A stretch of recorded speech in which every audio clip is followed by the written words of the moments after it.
야, 내가 이 나이에 재능 따지게 생겼어? 종종 이런 말을 듣습니다. 재능이라는 단어에 성인들이 갖는 거부감이죠. 그러니까 재능은 10대 시절에나 논했어야 했던 말 같고, 설령 지금 재능을 알게 된다 해도 돌아가기엔 너무 늦은 나이인 것 같은 그런 불편함을 주는 단어입니다. 그런데 이런 거부감은 사실 재능에 대한 오해에서 비롯됩니다. 재능은 특별하거나 거창한 무언가라는 오해죠.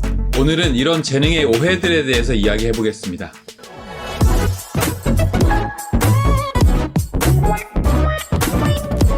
기본적으로 사람들이 갖는 재능에 대한 큰 오해가 3가지 정도 있다고 저는 믿는데, 첫 번째는 재능을 거창한 신의 선물이라고 믿는 거예요. 헐리우드 영화 보면 그런 거 있잖아요. It's gift 막 이러잖아요. 우리가 아는 뭐 굿윌 헌팅이나 아마데우스 같은 영화, 혹은 뭐 어거스트 러시 같은 영화들을 보면 마치 그 직업을 위해서 태어난 사람처럼 큰 노력 없이 재능을 뽐낸다는 거죠. 하버드였나요? MIT였나요? 그 청소부였던 한 청년이 수학의 난제를 막 쓱쓱 풀어내고 기타를 막 치지도 않고 때리면서 막 연주를 하고, 뭐 아마데우스에 있는 모차르트도 10살도 안 되는 막 작곡을 시작하고. 그런데 이것은 사실 영화 속 이야기일 뿐 현실의 재능은 그렇게 대단한 것이 아닙니다. 모차르트만 해도 16세에 괜찮은 곡들을 작곡하기 시작했는데, 실제로 모차르트가 작곡을 시작한 시기를 보면 6살 때부터 본인의 아버지가 너무나 열정적이었기 때문에 6살 때부터 작곡했지만 되게 엉망인 곡들이었다는 거죠. 본격적으로 진짜 곡다운 곡을 창조한 것은 16살, 그러니까 10년 동안 노력했기 때문에 가능했던 일이지 처음부터 그렇게 타고난 건 아니었다는 겁니다. 재능은 그렇게 거창하거나 대단한 것이 아닙니다.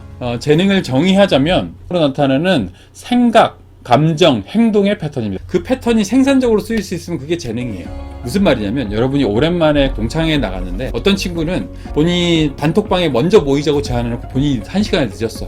아씨, 이거 오늘 커피값을 내가 낼까 말까 이거 고민하고 있고요. 어떤 사람은 저 친구는 이런 메뉴 선택하지 않을까 이런 걸 궁금해하는 사람도 있습니다. 반면에 어떤 사람은 나는 얘 말고 저쪽에는 저 친구랑 친한데 어떻게 저로 자리를 옮기지 이거 고민하고 있고요. 그대로 야, 지난 동창회에서 A랑 B랑 둘이 싸웠는데 어떻게 하면 A랑 B랑 안 싸우게 하지?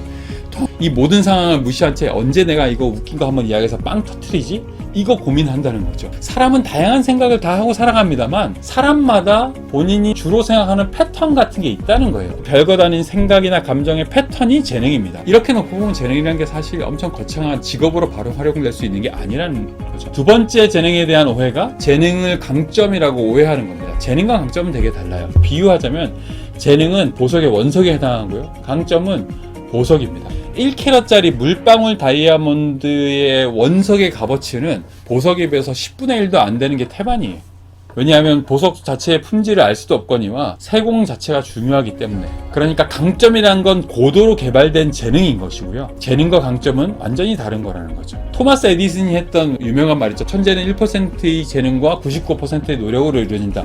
이 말만큼 사람들의 오해를 사는 말도 없어요. 오죽 답답했으면 에디슨이 죽기 전에 5전에 그렇게 남겼다고 하죠. 내가 그 말을 했던 것은 1%의 재능이 중요하지 않다는 게 아니라 1%의 재능이 없으면 99%의 노력이 큰 가치를 지니지 않는다는 것을 말하고 싶었다, 이렇게 이야기한다는 거죠.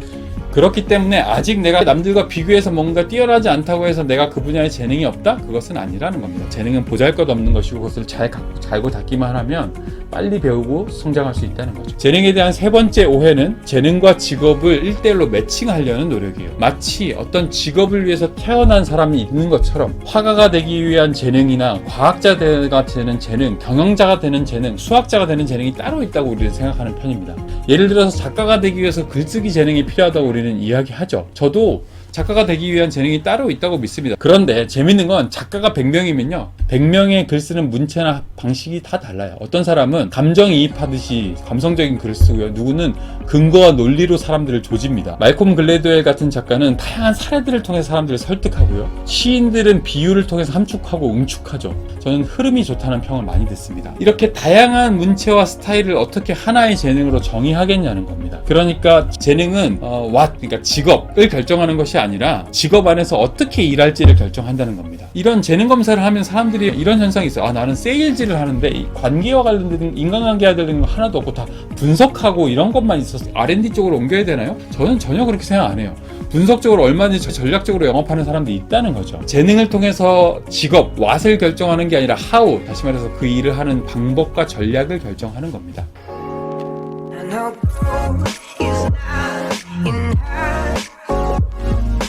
재능에 대한 확실한 진실 하나는 재능이 없다고 믿으면 가지고 있는 재능조차 발견하지 못한다는 겁니다. 저는 27살까지 책 읽는 것을 무척 싫어했고 일기조차 쓰지 않았던 공대생이었습니다. 그런데 어느덧 7권의 책을 쓴 중견 작가입니다. 뒤늦게 발견한 재능 때문이었죠. 당신도 내 안에 있지만 내가 몰랐던 또 다른 나를 발견해보면 어떨까요? 앞으로 살아갈 날이 50년은 넘게 남았으니 개발할 시간은 충분합니다.